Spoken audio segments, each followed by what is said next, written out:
Mengantisipasi meningkatnya arus mudik kendaraan selama Natal dan Tahun Baru, Dinas Kesehatan Kabupaten Oki menempatkan 2 pos kesehatan 24 jam di jalur lintas timur Sumatera Oki. Selama Natal dan Tahun Baru, sebanyak 2 pos kesehatan didirikan oleh Dinas Kesehatan Kabupaten Oki. Terletak di eksit tol Kayu Agung, Desa Celikah, Jalintim, Sumatera Oki, dan Desa Tugu Mulyo, Kecamatan Lempuing, Jalintim, Sumatera Oki. Pos kesehatan ini dapat dimanfaatkan pemudik untuk mengecek kesehatan selama menempuh perjalanan. Pasalnya, pos kesehatan diisi oleh 10 petugas medis selama 24 jam dengan shift bergantian.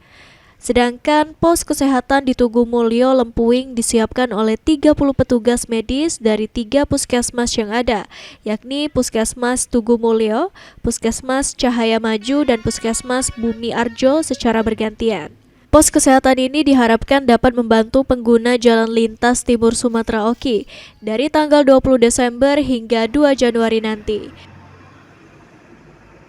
Sesuai dengan arahan dari Polres kita ada cuma 2, yaitu di Tugu Mulyo di Jalan Lintas Timur sebanyak 3 puskesmas, kemudian di pos pelayanan tol Celika sebanyak 1 tim dari URC dari Dinas Kesehatan. Ahmad Romawi, PAL TV.